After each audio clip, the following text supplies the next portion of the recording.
লাইলাতুন নিসফি মিন শাবান, এই শাবান মাসের 14 তারিখের রাত, ওই একটা রাত যদি উম্মতে মুহাম্মাদি ইবাদত করেন, এক রাতের ইবাদতটা আমি এই বান্দার 400 বছর ইবাদতের থেকে উত্তম করে দেব। জোরে হবে না? মুহাম্মাদি হিসাবে কত আমরা আজকে সম্মানিত। কেন আল্লাহর নির্দেশনা ভুলে যাব বাপ? নামাজ ছেড়ে দেবেন না, রাসূলের সুন্নতটা ভুলে যাবেন না। হে তরুণ যুবকেরা, এই সামনে শাবান মাস আসছে, আর মাত্র কটা দিন পরে শাবান মাস শুরু হয়ে যাচ্ছে, সম্ভবত 30 তারিখ না 31 তারিখ থেকে মনে হয়। হে তরুণ যুবকেরা, এই নিসফুস শাবানের কত সম্মান, লাইলাতুন নিসফি মিন শাবান, এই শাবান মাসের মধ্য রজনী, এর দরজা কত হাদিস পাকের মধ্যে এসেছে। হে তরুণ যুবকেরা, তাফসীরের মধ্যে পাওয়া যায়, কিতাবের মধ্যে দেখতে পাওয়া যায়। হে মুসলমান, হযরতে ঈসা রূহুল্লাহ, এই ভাই আমার দোস্ত আমার, হযরতে ঈসা রূহুল্লাহ এক সময় সফরে বেরিয়েছেন, ভ্রমণে। এক সময় ভ্রমণে বেরিয়েছেন। হে তরুণ যুবকেরা, তিনি ভ্রমণ করছেন, পাহাড়ের উপরে উঠছেন। এটা বিশাল বড় পাহাড়, সেই পাহাড়ের উপরে হযরতে ঈসা রূহুল্লাহ উঠছেন। কষ্ট হচ্ছে আপনাদের? হ্যাঁ হুদায়, কারা কারা চান না হাত তুলে দেখান তো দেখি। চাচার কথা বাদ দেন, বাপজি আমার বয়স হয়েছে, বাকিরা বুঝে নিয়েছে। কারা কারা চান হাত তুলে দেখান। সবাইয়ের হাত উঠছে না নাকি? উঠছে, মাশাআল্লাহ। না ছেড়ে দে মা, কেঁদে বাঁচি। রাগ করছেন না তো? আমার কথা বুঝে যাচ্ছে তো নাকি? বুঝে যাচ্ছে? ঠিক হ্যাঁ হুদান। প্রত্যন্ত একটা গ্রামে চুরি হয়েছে, বুঝলেন? প্রত্যন্ত একটা গ্রামে, গভীর গ্রাম, প্রত্যন্ত গ্রাম, গ্রামে চুরি হয়েছে। চুরি হওয়ার পর মালিক ফোন করেছে থানায়, হ্যালো। এখন ওপার থেকে পুলিশ অফিসার ধরেছে, ধরে বলছে ইয়েস। এখন গ্রামের মানুষ তো ইংরেজিতে ইয়েস বলেছে, ভাবছে সব মনে হয় ইংরেজিতেই বলতে হবে। তখন এপার থেকে গ্রামের মানুষ চিন্তা করছে কি আর আমি ইংরেজি বলবো, বলছে কাটিং দা বাঁশের বেড়া, ওপেন দা ডোর, সব লইয়া গেছে চোর। ওপার থেকে পুলিশ অফিসার ঘাবড়ে গেছে ইংরেজি শুনে, বলছে হোয়াট ইজ দা বাঁশের বেড়া। আবার এপার থেকে গ্রামের লোকটা বলছে বাঁশের বেড়া ইজ খাড়া খাড়া, তার উপরে পেরেক মারা। পুলিশ অফিসার বলছে বাপের কালের আমি ইংরেজি শুনিনি, বুঝতে পারছো? এখন হুজুর সব বুঝে গেছে, বুঝতে পারছো? হুজুর হুজুরের মতো ওয়াজ করে দিয়ে চলে গেল। মাশাআল্লাহ, সকালবেলা জিজ্ঞাসা করল, ওরে বাপ রে বাপ, ছোট হুজুরের নাতি পিননগরী হুজুরের পোতা এসেছিল, পাতা ঝরিয়ে দিয়ে বেরিয়ে গেল। বাবু বল না রে বাবু, কি বিষয়ে ওয়াজ করলো? ওই না বললাম, পাতা ঝরিয়ে দিয়ে বেরিয়ে গেল। শেষে বলছে খুদার কসম কিছু মনে নাই ভাই, কিছু মনে নাই। তাহলে আর ওয়াজ শুনে কি লাভ হলো ভাই আমার? আল্লাহ করে আপনারা বুঝতে পারছেন বা আমার কথা বোঝা যাচ্ছে, এই আশা রেখে দুটো কথা বলছি। ওয়ারাফান আলাকা জিকরাক, আমার রাসূলের আলোচনার, আমার রাসূলের জীবন জিন্দেগিকে সামনে রেখে, ফাযাক্কির ফাইন্না যিকরা তানফাউল মুমিনিন, এইটুকু কথা আল্লাহ যেটুকু বলিয়ে দেন, যদি ঈমানদারদের উপকারে লেগে যায়। হে তরুণ যুবকেরা, সংক্ষেপে একেবারে উপসংহার, আলোচনার শেষ লগ্নে জাস্ট ফর এক্সাম্পল, উদাহরণ জন্য এই ঘটনাটা ছোট্ট করে একটু বলে দি বাবা। হে তরুণ যুবকেরা, হযরত ঈসা রূহুল্লাহ ভাই আমার সফর করছেন, ভ্রমণ করছেন, করতে করতে পাহাড়ের উপরে উঠছেন। কোন ঈসা রূহুল্লাহ? যে ঈসা রূহুল্লাহকে আমার আল্লাহ 5টা মুজিজা দিয়েছিলেন। এক নাম্বার হলো, অন্ধ ব্যক্তির চোখে যদি হাতটা বোলাতেন, অন্ধের চোখটা সঙ্গে সঙ্গে ফিরে পেত। দুই নাম্বার, কারো শরীরে যদি কুষ্ঠ রোগ থাকতো, হযরত ঈসা রূহুল্লাহ যদি তার শরীরে হাতটা বুলিয়ে দিতেন, একটু দোয়া চাইতেন, কুষ্ঠ রোগ আমার আল্লাহ ভালো করতেন। তিন নাম্বার হলো, হে তরুণ যুবকেরা, যদি কোনো একটা আমার মাটি দিয়ে পাখি তৈরি করতেন, আর পাখি তৈরি করে বলতেন আল্লাহর হুকুমে জিন্দা হয়ে যাও, বলার সঙ্গে সঙ্গে মাটির তৈরি পাখি জিন্দা জীবিত হয়ে উড়ে চলে যেত। হে তরুণ যুবকেরা, চার নাম্বার হলো, কার বাড়িতে কি রান্না হচ্ছে, কার বাড়িতে কি খাবার তৈরি হয়েছে, আল্লাহর হুকুমে ঈসা রূহুল্লাহ সেই ব্যক্তিকে বলতেন তোমার বাড়িতে আজকে এটা রান্না হয়েছে, তোমার বাড়িতে এই খাবার তৈরি হয়েছে। এটা হলো 4 নাম্বার। আর 5 নাম্বার হলো, কোন মৃত মুর্দা কোন কবরের ধারে কোন হাড়হাড্ডির কাছে গিয়ে যদি বলতেন আল্লাহর ইসমে আজম পড়ে বলতেন এ মুর্দা জিন্দা হোক আর খাড়া হো যা, বলার সঙ্গে সঙ্গে মৃত মুর্দা জিন্দা হয়ে যেত। জোরে হবে না?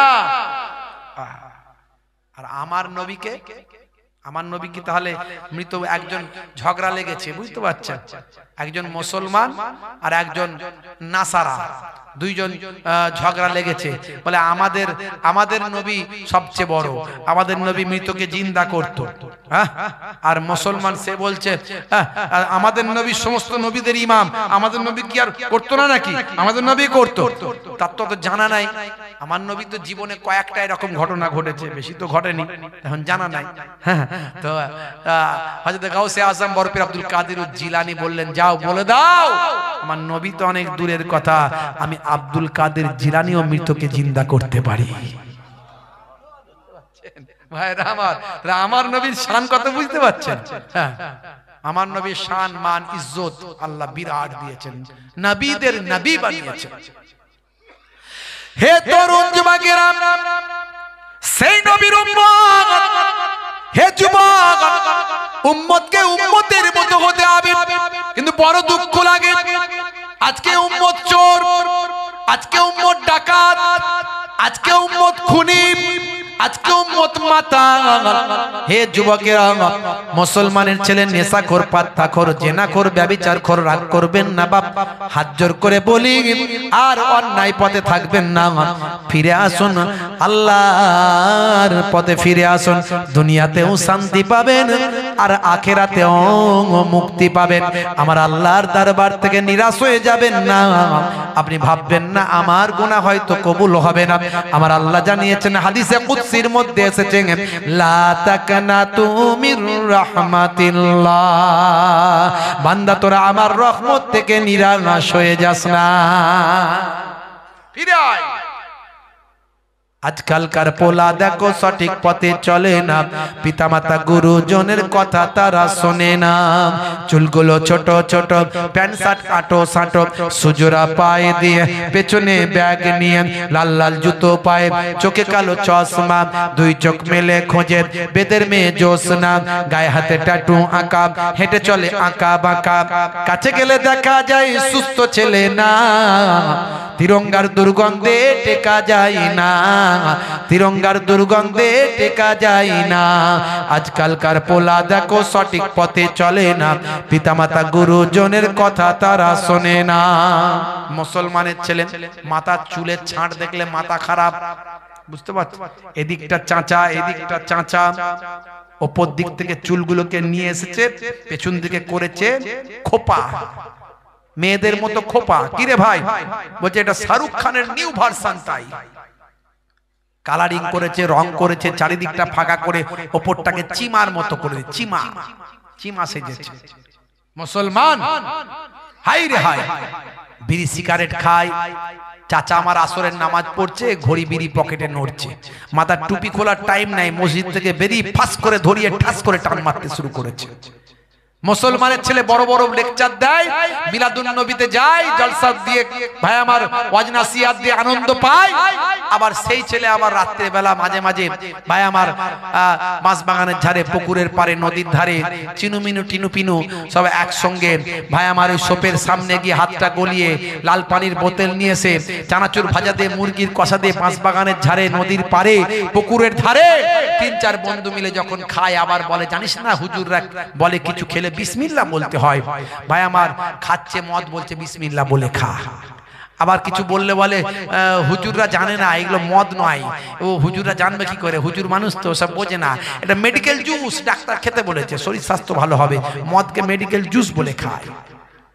আমি বলি মানে 1 বালতি গরুর দুধে আর যদি 1 ছিপি কুকুরের পেচ্ছাপ দিয়ে দেওয়া হয়, ওই দুধটা কি আর কেউ খাবে? খাবে না। হ্যাঁ, পেচ্ছাপ পেচ্ছাপই হয়, 1 ছিপি হোক আর অনেকটা হোক, মদ মদই হয়, নেশা হোক আর নাই হোক। বুঝতে পারছেন ভাইরা আমার? আল্লাহ কোরআন মাজিদে নিষেধ করেছে নেশা মুক্ত জীবন যাপন করুন, নেশা মুক্ত জীবন যাপন করুন। মায়েরা 4টে কাজ করুন, 5 ওয়াক্ত নামাজ পড়ুন, বছরে 1 মাস রমজানের রোজা রাখুন, বছরে 1 মাস রমজানের রোজা রাখুন, 5 ওয়াক্ত নামাজ পড়ুন, স্বামীর দেখাশোনা, স্বামী যেন আপনার প্রতি অসন্তুষ্ট না থাকে চেষ্টা করুন। আর বাইরে যখন বেরোবেন মাথায় গায়ে কাপড় দিয়ে পরপুরুষের কুনজর থেকে বাঁচার জন্য নিজের সম্মান বাঁচিয়ে বেরোন। খুব প্রয়োজন হলে বেরোবেন। নিশ্চয়ই আপনার ঘরের মেয়েটা শিক্ষিতা হবে, নিশ্চয়ই আপনার ঘরের মেয়েটাকে আপনি গাইনি ডক্টর করুন। আপনি যদি আপনার ঘরের মেয়েটাকে গাইনি ডক্টর করেন, হাজার হাজার মহিলার ইজ্জত বাঁচবে, এর জন্য সব পাবেন। আপনার ঘরের মেয়েটা শিক্ষিতা হবে, তবে পর্দার মধ্যে থেকে, হেফাজতের মধ্যে থেকে। আল্লাহর নবীর দরবারে মহিলারা পর্যন্ত আসতেন, মায়েরা আসতেন। তৎকালীন যুগে মহিলারা অনেক উচ্চ শিক্ষায় শিক্ষিতা ছিলেন, মহিলারা যুদ্ধে পর্যন্ত যোগদান করেছেন। আপনার ঘরের মেয়েটা শিক্ষিতা হবে, মূর্খ হলে অসুবিধা আছে, শিক্ষিতা হবে, সুশিক্ষায় শিক্ষিতা হবে, তবে পর্দার মধ্যে, হেফাজতের মধ্যে।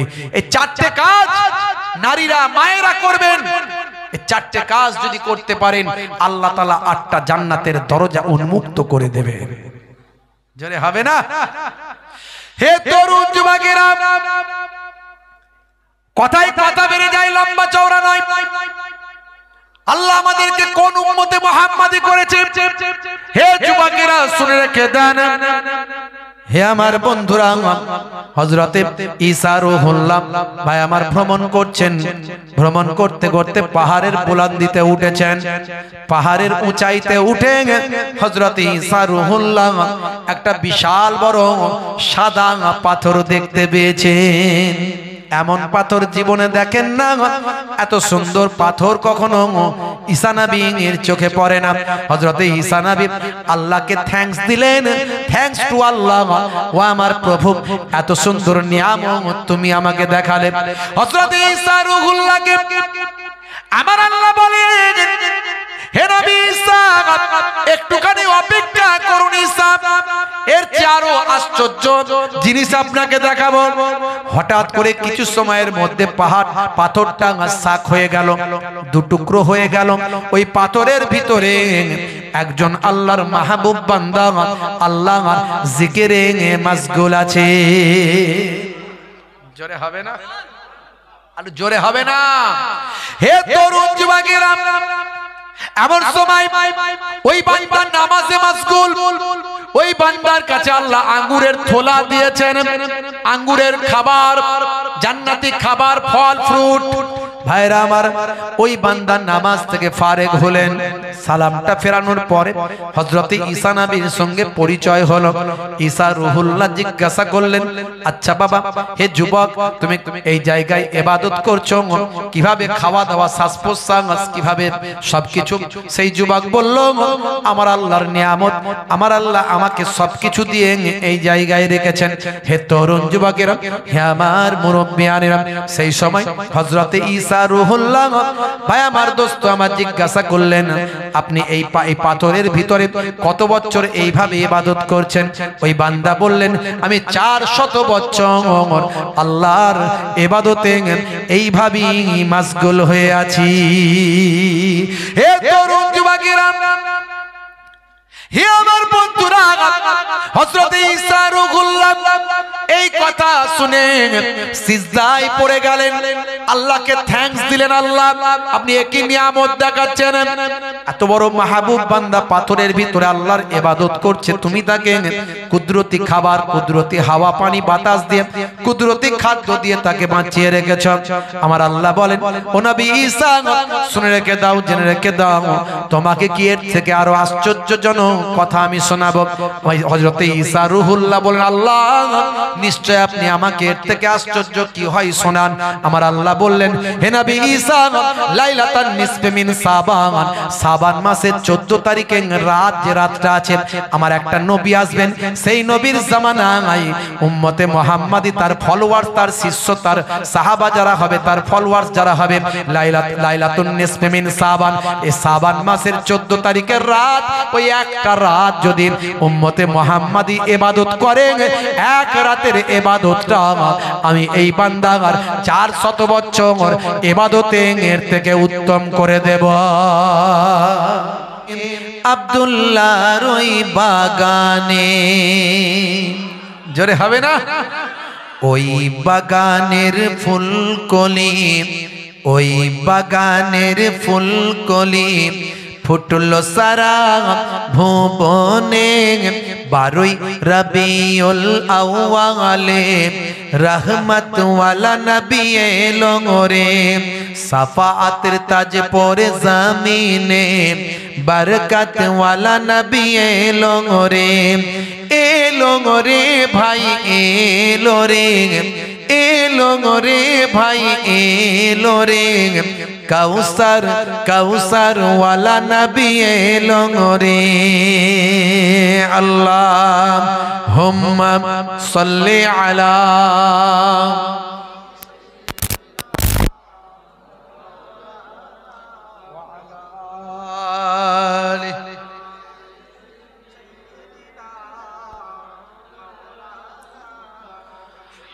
ওই রাত বলে, ও গো প্রভু দাও না আমার মাঝেতে, দিন বলে, ও গো প্রভু দাও না আমার বুকেতে।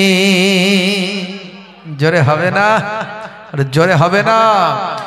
ওই রাত বলে, ও গো প্রভু দাও না আমার মাঝেতে, দিন বলে, ও গো প্রভু দাও না আমার বুকেতে, দিন ও রাতের মাঝেতে, দিন ও রাতের মাঝেতে এলেন নবী সুবহে সাদেকে, 12 রবিউল আউয়ালে রহমত ওয়ালা নবী এলো রে, সাফাআতের তাজ পরে জমিনে, বরকত ওয়ালা নবী এলো রে, এলো রে ভাই, এলো রে, এলো রে ভাই, এলো রে, কাউসার, কাউসার ওয়ালা নবী এলো রে।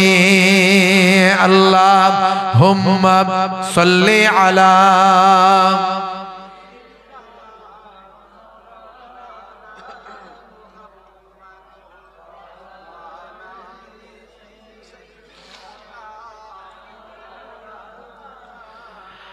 ওই আকাশ বাতাস চন্দ্র তারা খুশিতে তারা মেতেছে, আসমানি হুর ফারিস তারা দেখার তরে উকি মেরেছে।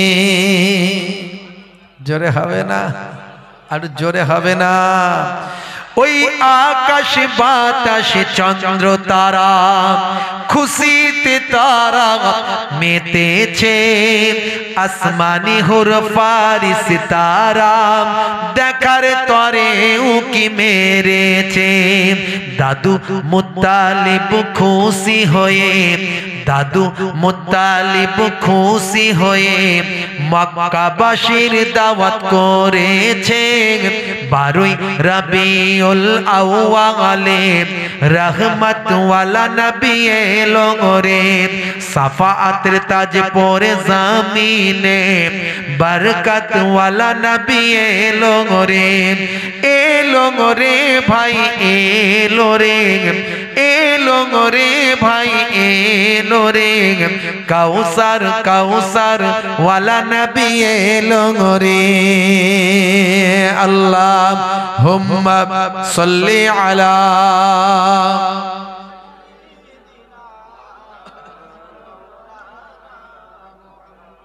ওয়া আলা আলি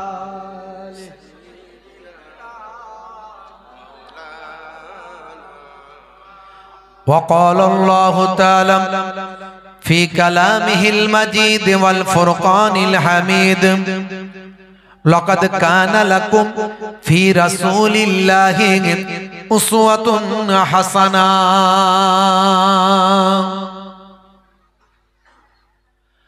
وقال الله تعالى أيضا في كتابه مخبرا وما رميت إذ رميت ولكن الله رمى وقال النبي صلى الله عليه وسلم من تمسك بسنتي عند فساد أمتي فله أجر 100 شهيد إلى آخر الحديث أو كما قال عليه الصلاة والسلام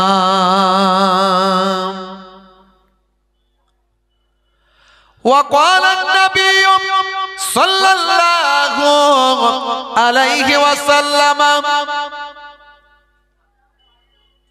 قال لعن رسول الله صلى الله عليه وسلم الرجل يلبس لبسة المرأة والمرأة تلبس لبسة الرجل إلى آخر الحديث أو كما قال عليه الصلاة والتسليم وقال النبي صلى الله عليه وسلم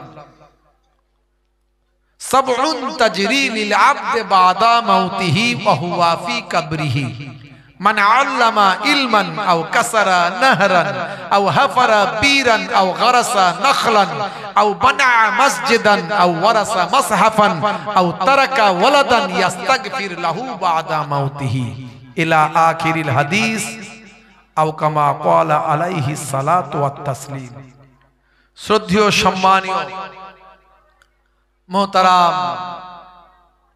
মুআজ্জাজ মুকাররম আমার সম্মানীয় মোহতারাম ভাই হযরত মাওলানা আমিরুল ইসলাম সাহেব আমার পাশে উপবিষ্ট আছেন আপনাদের গ্রামের উজ্জ্বল নক্ষত্র আপনাদের গ্রামের সন্তান আল্লাহ করুন খুব ভালো মানুষ খুব সলে মানুষ মাশাআল্লাহ আমার পূর্বে মোহতারাম হযরত আমার অত্যন্ত প্রিয় মানুষ তিনি ওয়াজ নাসিহাত করেছেন তার আগেও আপনাদের সুনামধন্য বক্তা আমার অত্যন্ত প্রিয় মানুষ আলোচনা করেছেন ওয়াজ করেছেন অনেকেই ওয়াজ নাসিহাত করেছেন পাশে বসে আছেন মসজিদ কমিটির দায়িত্বপ্রাপ্ত ব্যক্তিত্ববর্গ কেসিয়া সাহেব থেকে শুরু করে সেক্রেটারি সাহেব প্রেসিডেন্ট সাহেব আরো যারা দায়িত্বে আছেন আলহামদুলিল্লাহ মুয়াজ্জিন সাহেব ইমাম সাহেব জলসা কমিটির আমার ভাইরা আছেন অনেক এলাকার বিশিষ্ট ব্যক্তিবর্গরা আছেন সামনে উপবিষ্ট আছেন আমার পিতৃতুল্য বাপজিরা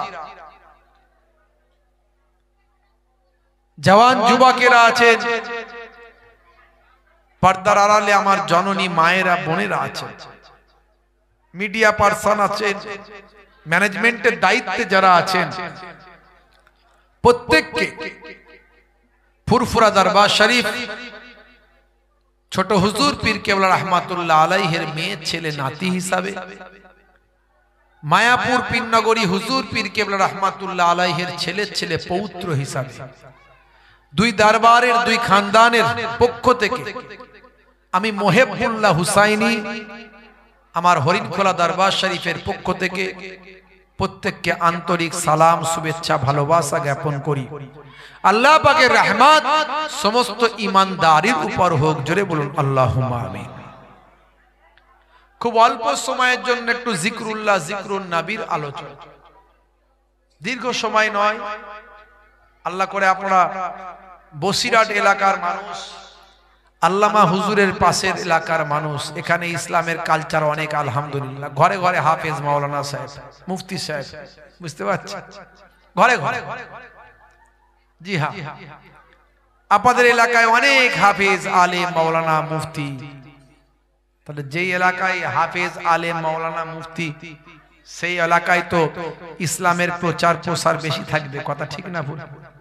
মাদ্রাসা বেশি থাকবে, মসজিদ বেশি থাকবে, ইসলাম বেশি থাকবে, ইসলামের আদর্শ বেশি থাকবে, ঝুট ঝামেলা বেশি থাকবে না কম থাকবে? কোনটা বলে? ঝুট ঝামেলা বেশি থাকবে না কম থাকবে? আজ ইসলাম বেশি থাকলে ঝুট ঝামেলা বেশি থাকবে, তাহলে ইসলাম কি ঝুট ঝামেলা? ইসলাম মানে ঝগড়া, ইসলাম মানে অশান্তি। তাহলে ইসলাম বেশি থাকলে অশান্তি কম থাকবে না বেশি থাকবে? কোনটা? কম থাকবে। আপনাদের এখানে কমই তো আছে নাকি, কথা ঠিক না ভুল? মাশাআল্লাহ। ভাইরা আমার, তরুণ যুবকেরা আমার, মুরব্বিয়ানেরা আমার, খুব সংক্ষেপে আলোচনা আল্লাহ রাব্বুল আলামিন আমাদেরকে কবুল করুন। দুটো কথা বলিয়ে নেন, আমা তাওফীকি ইল্লা বিল্লাহ। মানুষ হিসাবে আল্লাহ রাব্বুল আলামিন আমাদেরকে পাঠিয়েছেন, উম্মতে মুহাম্মাদি করেছেন। উম্মতে মুহাম্মাদির দরজা মর্তবা কিন্তু অনেক, সম্মান অনেক। হে তরুণ যুবকেরা, হে আমার বন্ধুরা, শুনে রেখে দিন বাবা, জেনে রেখে দেন, হে মুসলমান, আপনাকে আমাকে আল্লাহ তাআলা উম্মতে মুহাম্মাদি করে পাঠিয়েছেন। উম্মতে মুহাম্মাদির কত মর্যাদা আমার নবীর খাতিরে আল্লাহ আপনাকে আমাকে দান করেছেন। হে তরুণ যুবকেরা, হে আমার বন্ধুরা, উম্মতে মুহাম্মাদি ভাই আমার দোস্ত আমার, হাসলে সওয়াব পায়। উম্মতে মুহাম্মাদি যখন হাসে সওয়াব তার নামাজ আমলে লেখা হয়। আর উম্মতে মুহাম্মাদি যখন কাঁদে আমার আল্লাহ তার জীবনে জিন্দেগির গুনাহ মাফ করে দেয়। হাসলে সওয়াব, কাঁদলে গুনাহ মাফ। মানে হুজুর সেটা কি রকম? হ্যাঁ, আমার নবী তাবাসসুম হাসি হাসতেন, মুচকে হাসি। নবী যেমন হাসতেন, সেই হাসি যদি আপনি প্র্যাকটিস করতে পারেন, সেই রকম হাসি যদি আপনি হাসতে পারেন, সর্বদা মুখে লাগিয়ে রাখতে পারেন, হাসি হাসি চেহারা করে রাখতে পারেন, তাহলে হাসবেন যত সওয়াব পাবেন তত। দেখেছেন আমরা কোন নবীর উম্মত? আর যখন আমরা কাঁদবো, চোখ থেকে যদি এক ফোঁটাও পানি বেরোয়, যেন আল্লাহর ভয়ে পানিটা বেরোয়। আহা, আমি আল্লাহর দরবারে কিভাবে নাজাত পাবো, আল্লাহ তুমি মাফ করে দাও। এই যে আপনার মধ্যে আজিজি ইনকিসারি থাকবে, এই কাঁদবেন আপনি, যখনই চোখ দিয়ে পানি বেরোবে আল্লাহর দরবারে, আল্লাহ আমি গুনাহগার মাফ করে দাও, একবার কাঁদবেন। তুবু ইলাল্লাহি তাওবাতান নাসুহা, অন্তর থেকে তওবা করে কাঁদবেন, জীবনের গুনাহ মাফ করবেন কে? হে তরুণ যুবকেরা, আমরা সেই উম্মতে মুহাম্মাদি। হে জওয়ান যুবকেরা, হে আমার বন্ধুরা, শুনে রেখে দেন, জেনে রেখে দেন, হে মুসলমান একটুখানি লক্ষ্য করুন।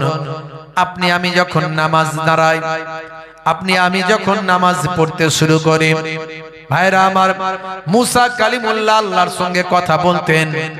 আল্লাহ বললেন, হে নবী মুসা, তোমার সঙ্গে আমি কথা বলি ৭০,০০০ নূরের তাজাল্লির ভিতর থেকে।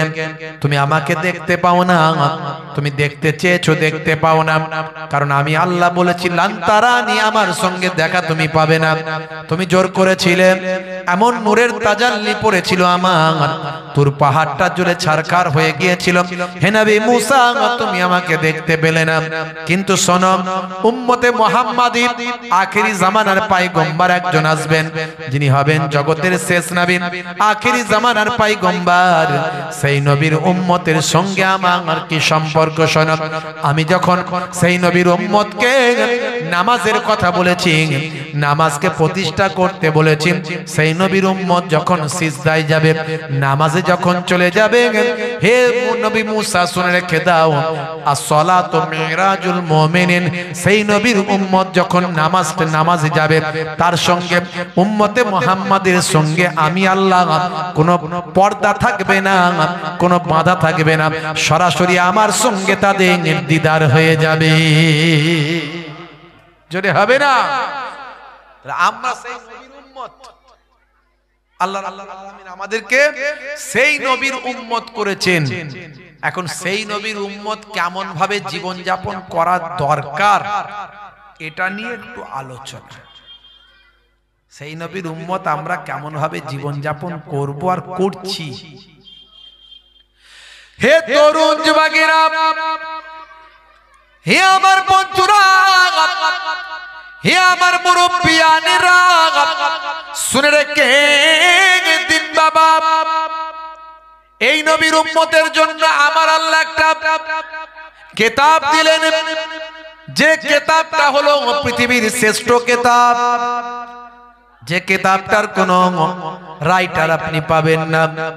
পৃথিবীর বুকে লাখো কোটি কিতাব আছে, প্রত্যেক কিতাবের রাইটার আছে, লেখকের নাম আছে, আর আমার আপনার গাইডলাইন দেওয়ার জন্য আমার আপনার নবীর উপর যে কিতাবটা এসেছিল, সেই কিতাবটার কোন রাইটার নাই, সেই কিতাবটার কোন লেখকের নাম নাই।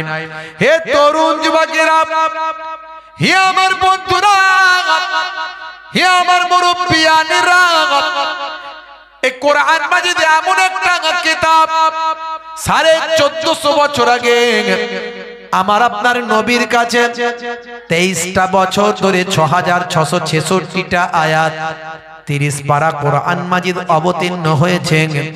আমার আল্লাহ কোরআন মাজিদের ভিতরে চ্যালেঞ্জ করে দিয়েছেন, হে পৃথিবীর মানুষ, তোমরা যদি কোনো মনে করো এটা কোনো ব্যক্তির লেখা, তাহলে কোরআনের সূরার মতো, আয়াতের মতো, সূরার মতো একটা সূরা তৈরি করে দেখাও।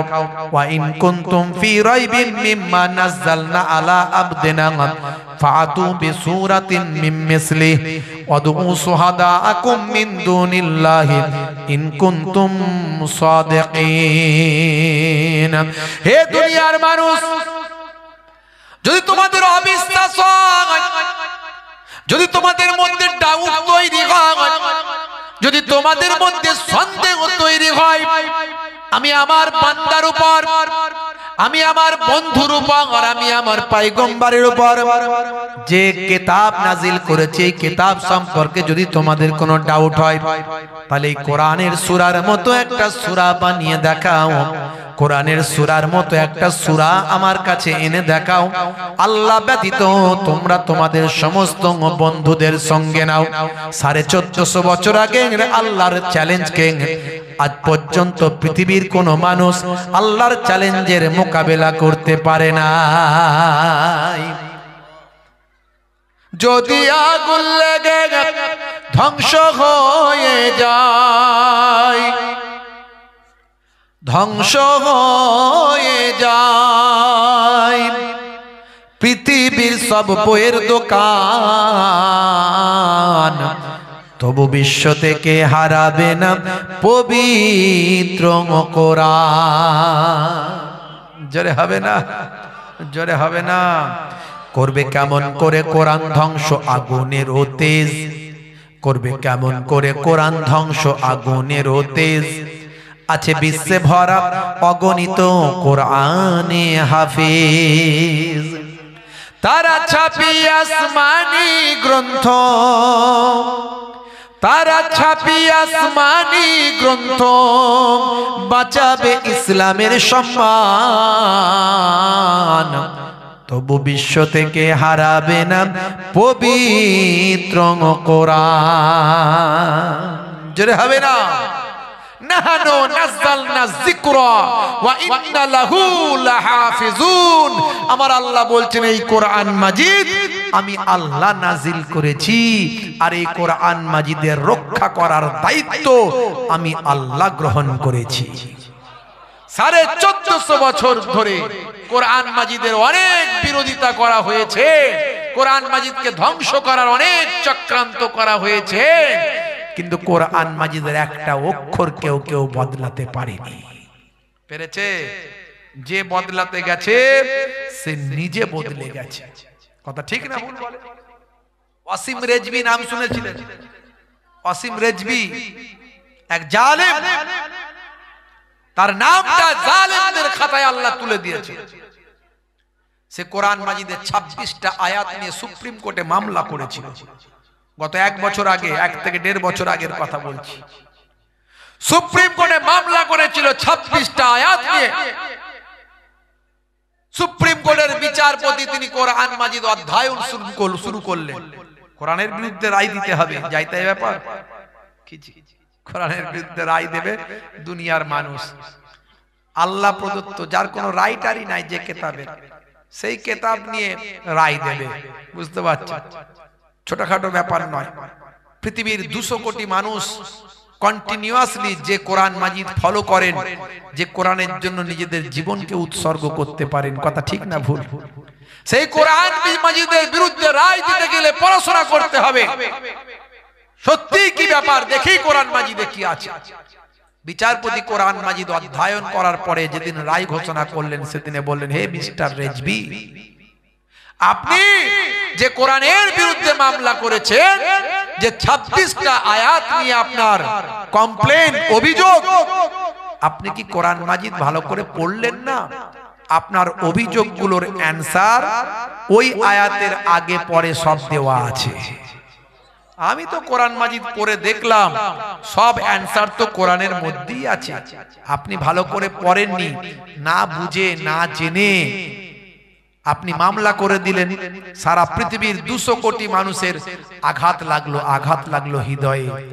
এই জন্য আমি আপনাকে এই না জেনে না বুঝে মামলা করার জন্য 50,000 টাকা জরিমানা করলাম। 50,000 টাকা জরিমানা করেছিল মিস্টার রেজভিকে।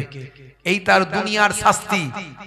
জনগণ নাকি উত্তম মধ্যম দিয়েছিল, একটু খাতির যত্ন করেছিল জনগণ, সেটাও একটা শাস্তি। আর আল্লাহ বলছেন, আমার শাস্তিটা বড় হবে, ছোট নয়। বড়র শাস্তি বড়ই হয়, ছোট হয় না। বুঝতে পারছেন?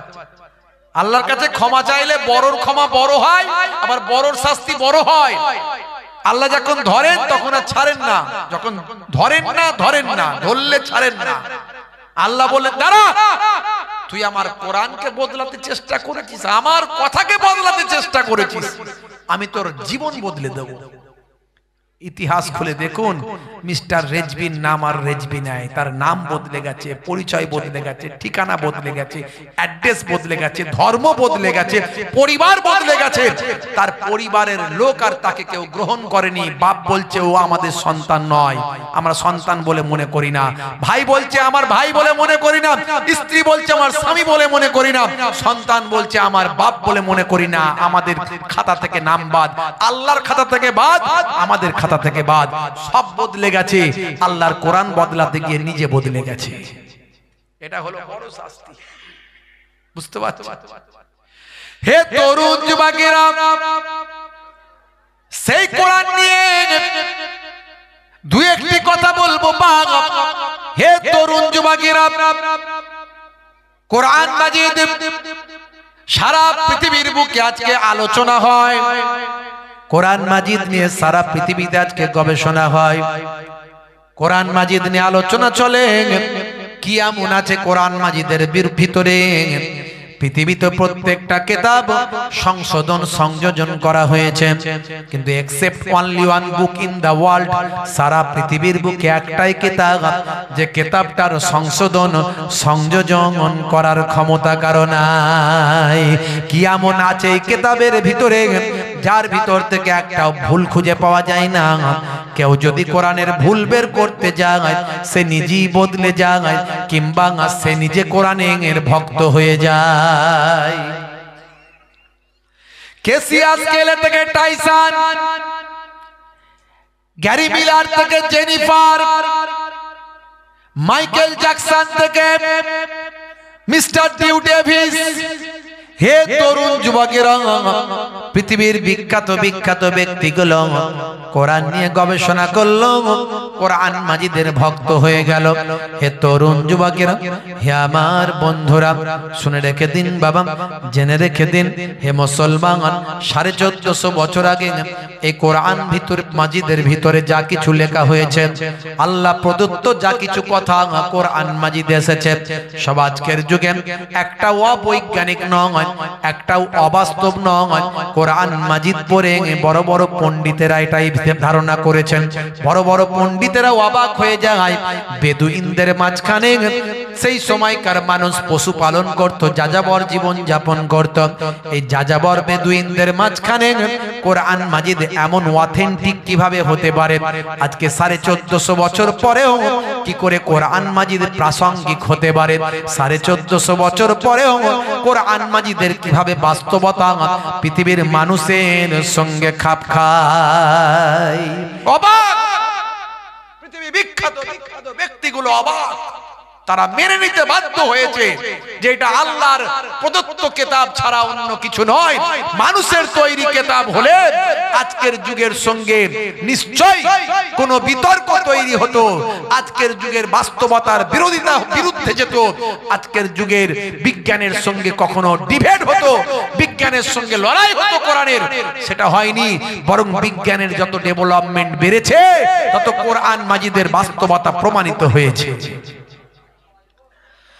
দুই একটি উদাহরণ না দিলে নয়, বেশি উদাহরণ আমি দিতে যাব না, আপনার সুবিধার্থে উদাহরণটা দিচ্ছি।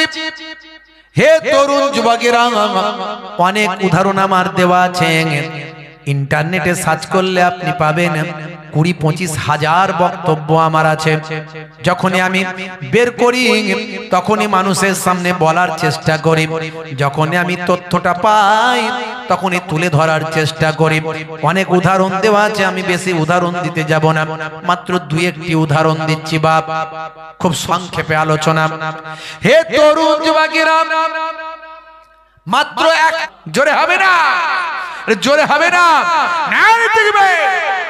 ভাইরা আমার, আমার আল্লাহ উম্মতে মুহাম্মাদীকে কি সম্মান দিয়েছেন, অন্যান্য হাদিস থেকেও এর রওয়ায়াত পাওয়া যায়। আম্মা জান আয়েশা সিদ্দিকা রাদিয়াল্লাহু তাআলা আনহা বলেন, কিয়ামতের দিন হে নবী, আপনি আপনার উম্মতকে চিনবেন কেমন করে? আল্লাহর নবী বললেন, অনেক ঘোড়ার মাঝখানে একটা যদি কপাল চাঁদা ঘোড়া থাকে, চিনতে কি অসুবিধা হয়? এমন সময় আম্মা জান আয়েশা বললেন, না হুজুর, চিনতে অসুবিধা হয় না। আল্লাহর নবী বললেন, আমার উম্মতদের ওজুর অঙ্গগুলো চকচক করবে, নূর চমকাবে, যা দেখে আমি আমার উম্মতকে চিনে ফেলবো। ভাইরা আমার, তরুণ যুবকেরা আমার, নামাজ ছাড়বেন না, রাসূলের সুন্নত ভুলবেন না, রাসূলের তরিকা ছাড়বেন না। উম্মতে মুহাম্মাদী যেমন হওয়া দরকার তেমন হন, জীবনটা ধন্য হবে। আপনাদের খেদমত থেকে বিদায় নেব, যাওয়ার আগে একটু আগামী বছর এই জান্নাতের বাগানের জন্য একটুখানি সহযোগিতা করতে হবে। ফি সাবিলিল্লাহ দিলে কমবে না। আমরা উম্মতে মুহাম্মাদী, আল্লাহ আমাদের সম্মান আরো বাড়িয়ে দেবেন।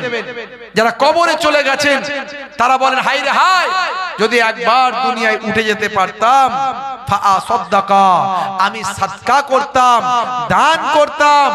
আল্লাহ রাব্বুল আলামিন কোরআন মাজিদে বললেন, মান জাআ বিল হাসানাতে ফালাহু আসরু আমসালিহা, বান্দা এক দেবে, আমি আল্লাহ তোমাকে 10 দেব।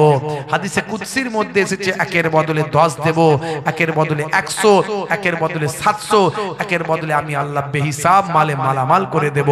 ফি সাবিলিল্লাহ, জান্নাতের বাগান, এটা কোরআনের মাহফিল, দুনিয়ার কোনো ভাই আমার যাত্রা, থিয়েটার, গান নাচ এসবের নয়, আল্লাহর কোরআনের মাহফিল। যে নবী জান্নাতের বাগান বলেছেন মদিনার রওজা মুবারকে, বর্তমান রওজা মুবারক ভাই আমার মসজিদে নববীর ভিতর রাসূলের রওজা মুবারক থেকে আর মেম্বার পর্যন্ত এইটুকু জায়গা ভাই আমার, যেখানটায় নামাজ পড়লে মা বাইনা বাইতি ওয়া মেম্বারি রওজাতুম মিন রিয়াজিল জান্নাহ, আল্লাহর নবী বলছেন এই অংশটা হলো জান্নাতের টুকরা। হাজী সাহেবরা সেই জায়গায় নামাজ পড়ার জন্য পেরেশান হয়ে যায়। এত লোক সংখ্যা বেড়েছে, এখন বিশাল বড় জায়গা করে দেয়া হয়েছে। লোকে সেখানে নামাজ পড়ে মনে করে আমি জান্নাতের ভাই, আমার জান্নাতের টুকরায় নামাজ পড়ছি, রিয়াজুল জান্নাতে নামাজ পড়ছি। কিন্তু রিয়াজুল জান্নাত রাসূল বলছেন আমার ঘর থেকে মেম্বার ওই অংশটা, ওইটুকু সবাই তো বোঝে না ভাইরা আমার। সেই জান্নাতের টুকরায় নামাজ পড়তে গেলে লক্ষ লক্ষ টাকা খরচ। আর এই সেই নবী বলছেন যে জায়গায় জিক্রুল্লাহ জিক্রুন নবীর মাহফিল হয় সেটাও হলো জান্নাতের বাগান। জোরে বলুন সুবহানাল্লাহ। সেই জান্নাতের বাগানে আপনি বসে আছেন। এই জান্নাতের বাগানকে আবার আগামী বছর কায়েম করার জন্য ভাই আমার আল্লাহ চাইলে আপনাকে ধন দৌলতের মালিক করবেন, আল্লাহ দাতা হিসাবে কবুল করবেন, সম্পদে বরকত দেবেন। আল্লাহ চাইলে আপনাকে আপনার রোগ মুক্তি থেকে হেফাজত করবেন। আমার আল্লাহ চাইলে ক্যান্সার, টিউমার, প্যারালাইজ দিয়ে লক্ষ লক্ষ টাকা খরচ করাতে পারেন। আবার আল্লাহ চাইলে র্যান্টাক জিনটাকে সুস্থ রাখতে পারেন। একটা বিয়ে বাড়িতে গেলে, দাওয়াত হলে সেখানে গেলে কত টাকা খরচা, একবার অসুস্থ হলে ডাক্তারখানায় গেলে ট্রিটমেন্ট করলে কত টাকা খরচা। আর আল্লাহর জান্নাতের বাগানে একটু দান করলে আপনার কমে যাবে না, আল্লাহ বরকত দেবেন। 8 জন বান্দা আছেন, 8 ভাই 1001 টাকা করে বলতে পারেন। 1001 টাকা করে আমার বাপজি 1001 টাকা। 1 নম্বরে কি নাম? আব্দুল ওয়াহাব সাহেব আমার বাপজি 1 নম্বরে। 2 নম্বরে কে আছেন? আমার বাপজি মোহাম্মদ রৌফ সর্দার সাহেব 2 নম্বরে। মাশাআল্লাহ। 3 নম্বরে